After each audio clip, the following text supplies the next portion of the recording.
everyone, welcome back again to my YouTube channel. If you're seeing my face for the very first time, my name is Caroline, and I just wanted to take the opportunity to touch on some of the laboratory equipment that you might be able to find at IVF clinics across the country. Again, as I've stated in my previous videos on the topic of IVF, these videos are not for anyone who have gone through the process. This might not be any new information for you.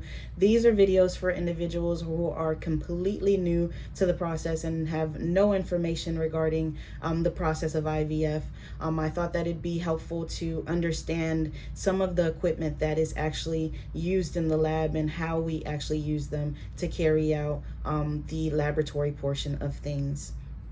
So one of the very first pieces of equipment I'd say that we have in the lab are laminar flow hoods.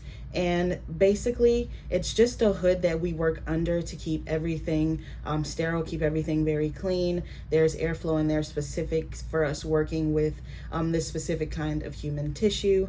And we also move embryos in using something called a stripper, and we have different size stripper tips to accommodate the ever-growing size of the embryo itself. So we move them, whether we're moving them from one dish to another or whatever, whether we're freezing them or warming them back up, we do everything moving wise with these strippers. We also keep the embryos in something called an incubator, and they all look different. The most expensive one I think are the time-lapse incubators, and those just take pictures of the embryo very often so that you can actually play back the entire video that shows you the entire embryo development from an egg to the blastocyst stage. So these time-lapse incubators are a bit more expensive, but essentially they all do the same thing in that they're mimicking the internal environment of the woman in terms of the gas concentrations and the temperature, which we keep the working hoods, the surfaces that we work on, and these incubators are all kept at 37 degrees Celsius body temp. So the embryos themselves are actually kept in incubators. And when it comes to different types of media that we use in the lab, we have culture media that we keep them in for however many days while they're developing. We have media to cryopreserve them, which essentially is just helping us draw out fluid from that embryo to shrink it and so that we can freeze it. And then when we are warming them back up, essentially we're rehydrating that embryo to allow it to basically to wake back up. And so there are different types of media that we use in the lab as well. And we freeze the embryos on something called a cryolock.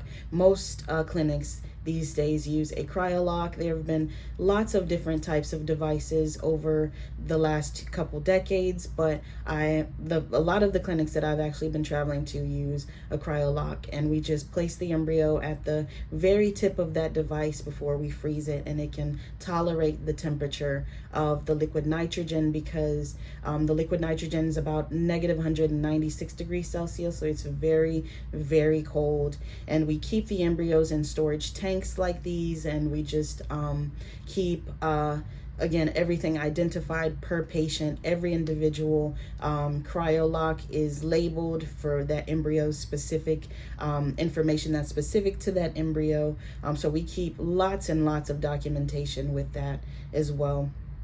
And I also wanted to include a picture of the microscope that we use. It's an inverted microscope. The light comes from the bottom, and it helps us to do our ICSI at the time of insemination, or we also use this scope with micro manipulation tools to perform biopsy on the blastocyst on day 5, day 6, or day 7, as I mentioned in my previous video as well. So these microscopes are micro manipulator scopes, so that's what we use for our ICSI and for our embryo biopsy.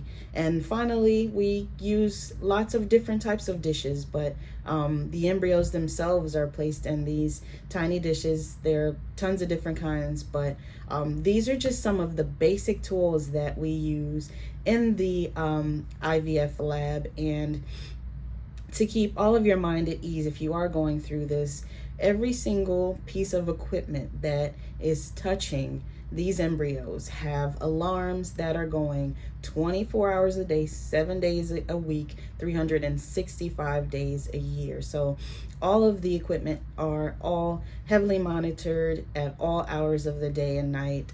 So that I hope that comforts you some, and we keep everything within ranges that they're supposed to be. We're very mindful of pH. We're very mindful of temperature and everything that is particular to these embryos, because again, the point is to mimic in vitro what would happen in vivo, what would happen inside of the woman.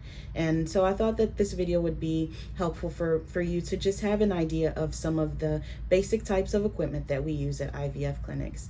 Please give this video a thumbs up for me. I hope that you choose to subscribe and come back to watch more videos. If you hit that notification bell, it'll notify you every single time I post. But until then, I'll see you in my next video.